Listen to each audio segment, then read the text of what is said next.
आम जिंदगी में क्या परिभाषा है किताबों की, लाइब्रेरी की। ज्ञान का भंडार, शोर शराबे से दूर पढ़ने के लिए एक शांत माहौल, जहां पढ़ने से आपके बच्चों का भविष्य उज्जवल होता है।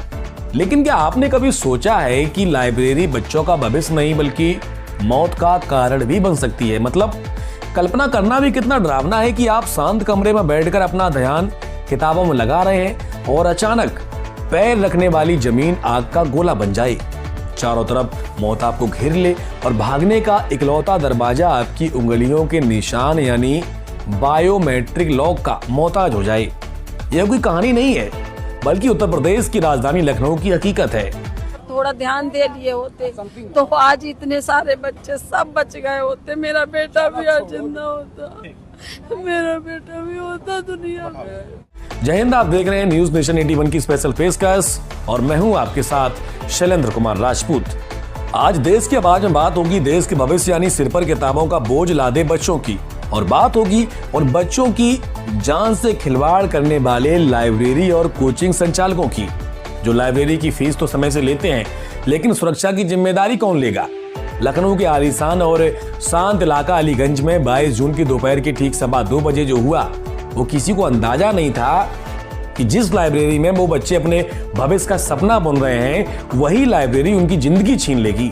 यह कोई साधारण हादसा नहीं है, ये सीधे सीधे प्रशासनिक लापरवाही की वो आग है जिसने हंसते खेलते 15 मासूम बच्चों को जिंदा निकल लिया। चलिए इस हादसे को थोड़ा विस्तार से समझते हैं। बता दें कि लखनऊ के अलीगंज के पुरनिया स्थित 3 मंजिला इमारत में आग लगी। ग्राउंड फ्लोर पर एक पेट शॉप थी और ऊपरी मंजिल पर एक लाइब्रेरी और कोचिंग सेंटर चल रहा था। हैरान करने वाली बात यह है कि यह पूरी इमारत लखनऊ के सबसे हाई प्रोफाइल और सुरक्षित माने जाने वाले वीआईपी जोन के बिल्कुल दायरे में आती है। क्या आपको पता है कि यह लाइब्रेरी मुख्यमंत्री योगी आदित्यनाथ के आधिकारिक आवास से महज 7 से 8 किलोमीटर की दूरी पर स्थित है। और इतना ही नहीं, विधानसभा भवन से तो लगभग इसकी दूरी लगभग 9 किलोमीटर के आसपास है। और सबसे बड़ी बात तो यह है कि अलीगंज पुलिस थाना इस इमारत से कुछ ही मीटर की दूरी पर बिल्कुल पड़ोस में ही है। उसके बावजूद सहायता पहुंचाने में इतनी देरी कैसे हो गई। अब सवाल तो उठता है कि जो इलाका सीएम आवास यानी और ये विधानसभा और स्थानीय पुलिस की इतनी करीबी निगरानी में रहता है, वहां सुरक्षा नियमों की ऐसी अनदेखी इतने लंबे समय से कैसे चलती रही। शुरुआती जांच में सामने आया कि एसी कंप्रेसर में हुए शॉर्ट सर्किट के बाद आग लगी और बिल्डिंग को कुछ ही सेकंड में उसने आग का गोला बना दिया। जब अंदर आग की लपटें बढ़ी तो बाहर निकलने का रास्ता भी बंद हो चुका था।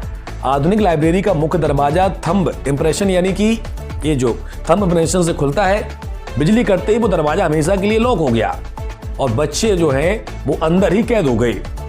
मौत सामने खड़ी थी और रास्ता बंद था। जान बचाने के लिए बच्चों ने शीशे तोड़े। कुछ बच्चे तीसरी मंजिल से सीधे नीचे सड़क पर कूद गए तो कुछ मासूम खुद को बचाने के लिए बाथरूम में छिप गए, लेकिन वहां भी धुएं ने उनका दम घोट दिया।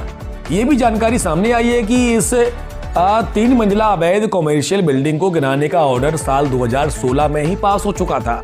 जी हाँ, पूरे 10 साल पहले। लेकिन लखनऊ विकास प्राधिकरण ने 2 महीने के भीतर ही उस फाइल पर पर्दा डाल दिया। नगर निगम साल 2022 से इसके बाकायदा कॉमर्शियल टैक्स वसूल रहा था, लेकिन किसी को यह दिखाई नहीं दिया कि यह पूरी इमारत में आग बुझाने का एक सिलेंडर तक नहीं है, ना ही कोई इमरजेंसी एग्जिट है। मतलब लापरवाही की भी हद होती है। इस घटना के बाद मुख्यमंत्री योगी आदित्यनाथ ने अपने सारे कार्यक्रम रद्द कर सीधे लखनऊ का रुख किया और घटना स्थल का मुआयना किया। उन्होंने साफ शब्दों में कहा है कि गुनहगारों को पाताल से भी ढूंढकर सख्त सजा दी जाएगी। मेरी हार्दिक इच्छा थी आज कि मैं अलीगढ़ में रहूं, लेकिन मुझे दुख के साथ कहना पड़ रहा है कि अभी अभी मुझे तुरंत जानकारी मिली है लखनऊ में एक दुर्घटना हुई है। वहां पर एक अग्निकांड की चपेट में कुछ बच्चे आए हैं और उसके कारण उनकी दुखद मौत। प्रशासन वहां पे राहत कार्यों में लगा हुआ है, लेकिन उस दुखद घटना के कारण मुझे तत्काल वापस लखनऊ जाना पड़ रहा है। मैं उन सभी परिजनों के प्रति जिन्होंने अपने परिवार के उन नौजवानों को खोया है, उनके प्रति मैं अपनी संवेदना व्यक्त करता हूं। उन पूरे परिवारजनों के प्रति और इस पूरे मामले के लिए मैंने उत्तर प्रदेश के पुलिस महानिदेशक और अपर मुख्य सचिव गृह को भी कहा है कि वे स्वयं मौके पे जाकर के इसकी रिपोर्ट प्रस्तुत करें। मैं स्वयं भी वहां के लिए प्रस्थान कर रहा हूं, जिससे इस पूरे मामले की तह में हम जाकर के दोषियों को सजा भी दे सकें और उन पीड़ित परिवारों के प्रति अपनी संवेदना भी व्यक्त कर सकें। पुलिस ने तुरंत एक्शन लेते हुए बिल्डिंग के मालिकों समेत 4 आरोपियों को गिरफ्तार कर लिया है। प्रधानमंत्री कार्यालय ने मृतकों के परिजनों को 2 लाख और राज्य सरकार ने 5-5 लाख रुपए के मुआवजे का ऐलान कर दिया। वहीं दमकल विभाग की जांच में सामने आया है कि इस मौत की इमारत के पास फायर विभाग की एनओसी तक नहीं थी। ये जो जानकारियां अब सामने आ रही हैं, इनकी जांच पहले भी हो सकती थी, लेकिन यहाँ असली सवाल कार्रवाई या मुआवजे के ऐलान का नहीं है भाई साहब। सवाल तो यह है कि जब दिल्ली या सूरत जैसे बड़े शहरों में ऐसे हादसे हो चुके हैं, तो लखनऊ प्रशासन ने समय रहते सबक क्यों नहीं लिया? क्या बिना फायर सेफ्टी के चल रहे इन कोचिंग सेंटरों और लाइब्रेरियों पर स्थानीय प्रशासन या पुलिस की नजर कभी नहीं पड़ी, जबकि वे रोज इसी रास्ते से गुजरते हैं? क्या मुआवजे की इन चंद रुपयों से उन जो माँ है उनकी गोद हरी हो जाएगी, जिनके लाल इस आग में खाक हो गए हैं? फोन गया मेरी बड़ी वाली ननद है उनके बेटे का कि मम्मी आप कहाँ हो, वहाँ पे आग लग गई है। तो भागे, जब तक आए तो आग बहुत तेज थी, लगभग 2-3 घंटे 2.5 घंटे तो कंटिन्यू ऐसे ही धुआं निकलता रहा है। उसके बाद में जब डेड बॉडी वहां से निकाली गई तो मुझे नहीं पता था कि मेरा बेटा। जब तक धुआं निकलता रहा दमकल की गाड़ियां नहीं आई थी? दमकल की गाड़ियां थी, लेकिन एक केवल वो चल रहा था पानी वाला, वो सिस्टम ये चल रहा था। पहले नीचे का बुझाया गया, फिर दूसरी मंजिल का बुझाया गया, फिर तीसरी मंजिल का बुझाया जा रहा था। आप मौके पे मौजूद थी? जी, मैंने देखा है, मैंने सब देखा। मैं बराबर यही कह रही थी कि एकदम से देखा था मैंने सब। जिस तरह से इस समय अभी मैंने देखा कि सीएम साहब आने वाले थे, किया जा रहा था, अगर उस टाइम उस तरह से ये भी ध्यान दिया जाता तो हो सकता है बच्चे बच जाते। मेहनत कर लिया थी। हाँ, बच्चे बचाए जा सकते थे।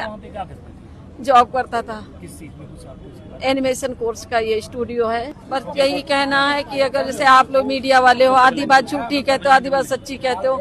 उस मीडिया वाले हमसे बोल रहे थे कि 8 बच्चों को भेजा जा चुका, 7 बच्चों भेजा जा चुका, आंटी परेशान हो, आपके बच्चे को भेजा जा चुका, ऐसे बोल रहे थे। अगर ये सब करने बजाय, ये वीडियो बनाने के बजाय अगर थोड़ा ध्यान दे लिए होते तो आज इतने सारे बच्चे सब बच गए होते। मेरा बेटा भी आज जिंदा होता, मेरा बेटा भी होता दुनिया में। क्या उस माँ की चीख सुनी है प्रशासन ने, जो आज भी मोर्चरी के बाहर चिल्ला रही है, मुझे मेरे बेटे के पास जाने दो? जवाब देना होगा विकास, जो लखनऊ विकास प्राधिकरण को, जवाब देना होगा सरकार को, और जवाब देना होगा उन अफसरों को जो चंद पैसों की रिश्वत खाकर इन मौत के अड्डों को सरेआम चलने की इजाजत देते हैं। अगर मुख्यमंत्री और थाने के इतने पास भी हमारे बच्चे सुरक्षित नहीं है, तो उत्तर प्रदेश में सुरक्षित कौन है? जवाब देना होगा। अगर आज ये कार्रवाई मिसाल नहीं बनी तो याद रखिए, अगली बारी किसी और शहर की, किन्हीं और बेकसूर बच्चों की होगी। चलिए, आज की देश के आवाज बस इतना ही। देश और विदेश की निष्पक्ष खबरों के लिए देखते रहिए न्यूज़ नेशन 81।